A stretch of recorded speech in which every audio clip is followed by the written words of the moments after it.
Many of us are familiar with the fables attributed to an ancient Greek named Aesop. In one of those fables, The Tortoise and the Hare, a hare constantly boasted that he was the fastest of all the animals. So, tiring of the hare's arrogance, the tortoise challenged him to a foot race.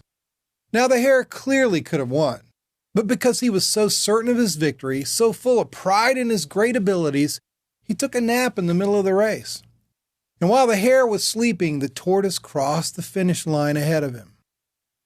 In certain ways, many Christians living in the city of Corinth during the first century were like the hare of Aesop's fable. Just as the hare counted himself the winner before the race was over, many Corinthian believers thought of themselves as winners before the race of their Christian lives was over. They looked at their earthly prosperity and at their special spiritual gifts, and then deluded themselves into believing that the Lord had made them superior to everyone else. They thought that God had blessed them far more than He had blessed other Christians who had fewer earthly treasures and less spectacular spiritual gifts.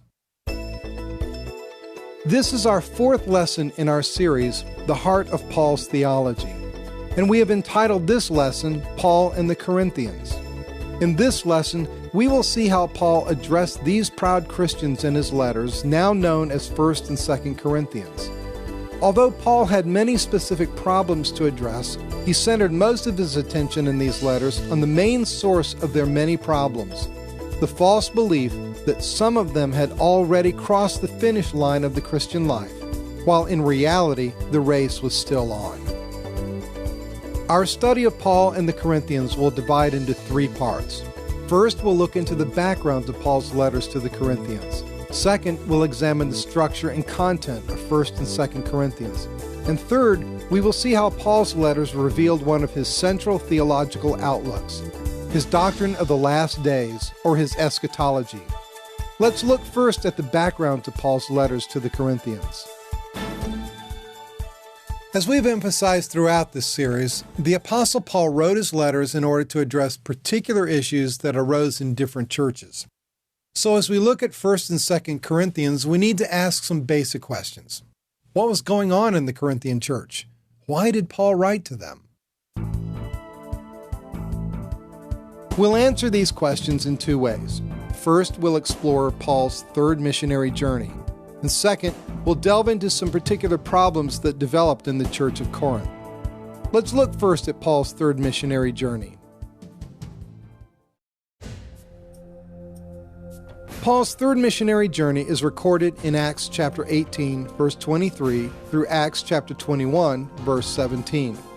In these chapters, we learn that Paul largely repeated the itinerary he followed on his second missionary journey. Paul began this trip around the year AD 52 or 53. As with his first two missionary journeys, he started in Antioch in Syria. In Acts, we learn that he strengthened the believers throughout Galatia and Phrygia. We're not told of specific cities he visited in these areas. Probably he visited at least some of the cities in which he had previously ministered, such as Derbe, Lystra, and Iconium in Galatia, and perhaps Antioch in the Phrygian region. Having passed through Galatia and Phrygia, Paul arrived in the coastal city of Ephesus in the province of Asia, or Asia Minor. Upon his arrival in Ephesus, Paul encountered 12 disciples of John the Baptist who quickly received the gospel of Christ. At first, Paul evangelized in the synagogue, but within about 3 months, the Jews became hardened to his message. So for the next 2 years, he preached the gospel and performed miracles elsewhere in the city. Eventually, however, Paul and his compatriots came into conflict with the artisans who crafted shrines of Artemis, the patron goddess of Ephesus. Evidently, Paul had won so many converts to Christ that the market for pagan shrines had shrunk considerably. As a result, the artisans nearly rioted, threatening the safety of some of Paul's associates. After this event, Paul and his traveling companions spent several months in Macedonia and Achaia, regions that lie within modern-day Greece.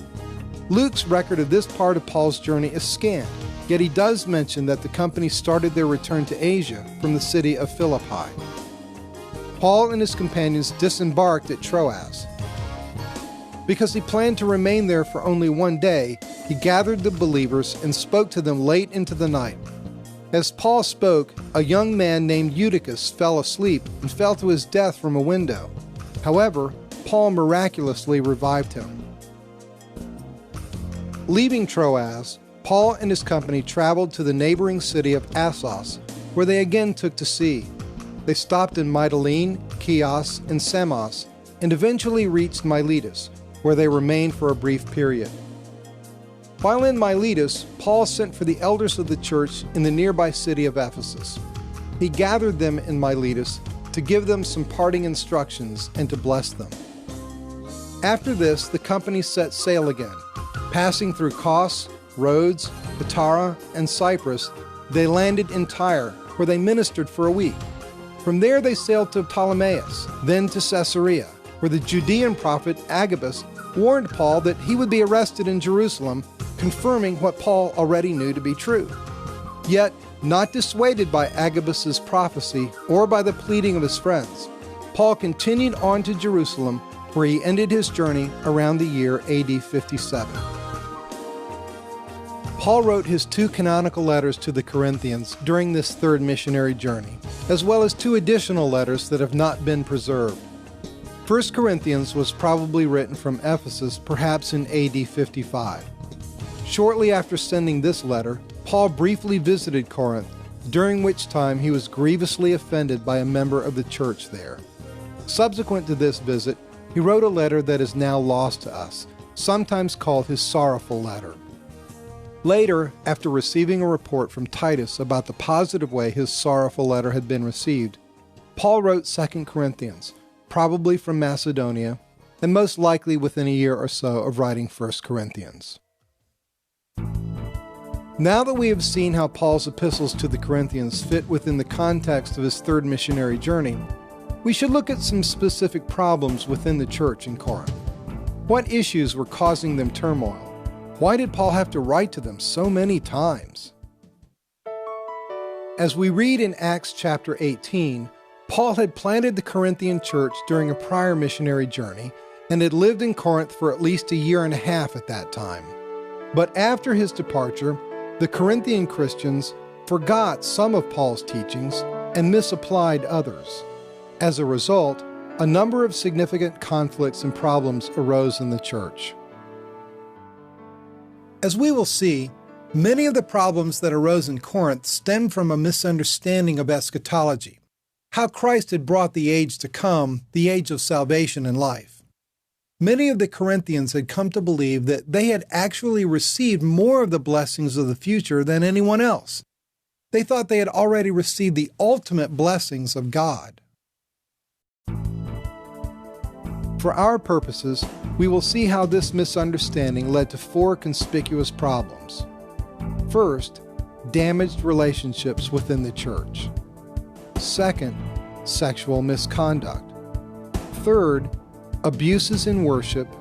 And fourth, a rejection of Paul's apostolic authority. Let's turn first to the problem of damaged relationships.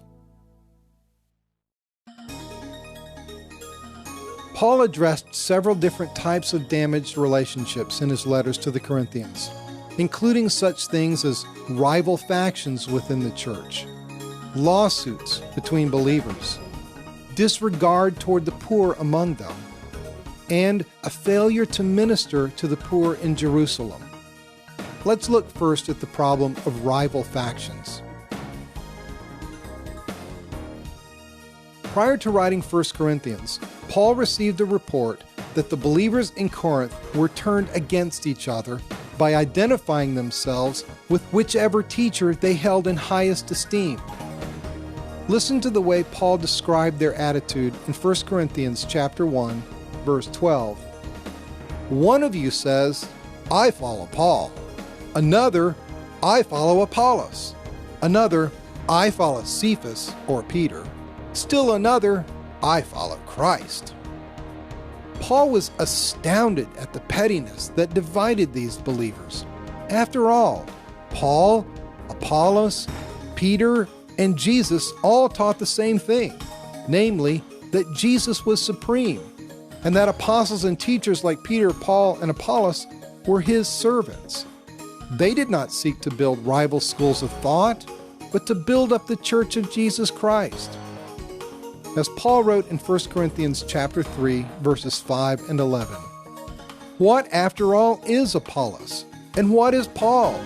Only servants through whom you came to believe, as the Lord has assigned to each his task. No one can lay any foundation other than the one already laid, which is Jesus Christ." Peter, Paul, Apollos, and other human leaders obeyed Jesus in all things. They did only what Jesus had appointed them to do, which was to preach his gospel and to build his church. Sadly, the divisions in the church were not simply ideological. They also appeared in the ways that Christians in Corinth were taking each other to court. Listen to how Paul described the situation in 1 Corinthians chapter 6, verses 7 and 8. "The very fact that you have lawsuits among you means that you have been completely defeated already. Why not rather be wronged? Why not rather be cheated? Instead, you yourselves cheat and do wrong, and you do this to your brothers." This lack of concern for one another was also evident in the way the poor were mistreated in the Lord's Supper. Paul rebuked this behavior in 1 Corinthians chapter 11, verses 21 through 22. "As you eat, each of you goes ahead without waiting for anybody else. One remains hungry, another gets drunk. Do you despise the church of God and humiliate those who have nothing?" Such selfish egoism also led to a fourth form of damaged relationship among Christians: their failure to collect relief funds they had promised to the needy Christians in Jerusalem. Paul had instructed them to take up this collection even before he wrote 1 Corinthians. But by the time he sent 2 Corinthians to them, they still had not completed it. Listen to Paul's exhortation to them regarding this matter in 2 Corinthians chapter 8, verses 10 and 11. "Last year you were the first not only to give, but also to have the desire to do so. Now finish the work, so that your eager willingness to do it may be matched by your completion of it." Paul commended them for expressing a desire to meet the need of the saints in Jerusalem, but he had to press the issue throughout 2 Corinthians chapters 8 and 9 to get them to follow through with their promise. In addition to damaged relationships, several different sexual problems were also evident in the church in Corinth. In general, it seems that many Corinthians believed that because Jesus had come, sexual matters were no longer significant. From this attitude, two divergent approaches to sexuality seem to have arisen. On the one hand, some in the church apparently adopted the perspective of sexual license. This probably resulted in a variety of problems, perhaps including homosexuality and prostitution. But Paul mentioned one problem explicitly. A man was cohabiting with his stepmother. Listen to Paul's rebuke of this situation in 1 Corinthians chapter 5, verses 1 and 2. "It is actually reported that there is sexual immorality among you, and of a kind that does not occur even among pagans. A man has his father's wife." In this context, the Greek term echo, here translated has, means live sexually with. The Corinthians were so confused in their theology that they actually took pride in tolerating this man's sexual relationship with his stepmother. On the other hand, some believers in Corinth went to the opposite extreme, preferring asceticism and sexual abstinence even within marriage. Paul rebuked this view as well, because it violated the marriage covenant and left both spouses open to great sexual temptation. As he wrote in 1 Corinthians 7, verses 2 through 5, "Each man should have his own wife, and each woman her own husband. The husband should fulfill his marital duty to his wife, and likewise the wife to her husband. Do not deprive each other except by mutual consent and for a time. Then come together again, so that Satan will not tempt you because of your lack of self-control. The Greek word echo appears in this text also, where it is translated have, in the phrase, have his own wife. As we have already noted, in this type of context, echo means live sexually with. Paul exhorted married couples to maintain appropriate, ongoing sexual relations in order that they might fulfill their marriage covenant and protect themselves from sexual temptation. A third major problem in the Corinthian church was misconduct in worship. We have already seen that one of these was the mistreatment of the poor during the Lord's Supper. Beyond this, issues also arose with regard to three other issues: gender roles, the use of spiritual gifts, and meat sacrificed to idols. In the first place, Paul was concerned about the way men and women conducted themselves in public worship. One corrective he gave pertained to the use of head coverings during prayers. In 1 Corinthians chapter 11, verses 4 and 5, he wrote, "Every man who prays or prophesies with his head covered dishonors his head, and every woman who prays or prophesies with her head uncovered dishonors her head."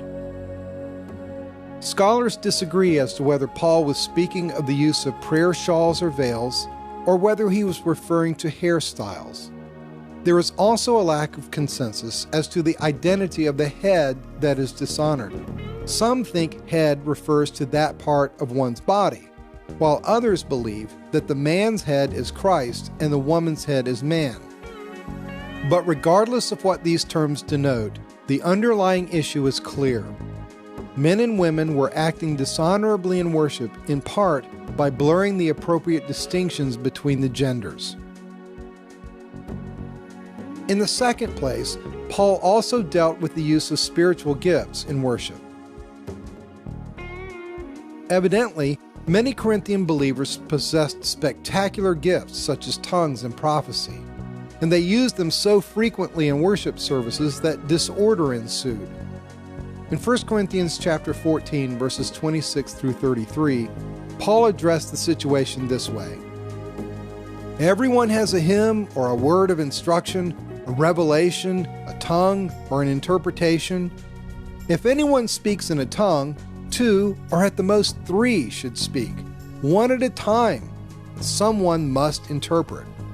2 or 3 prophets should speak, and the others should weigh carefully what is said.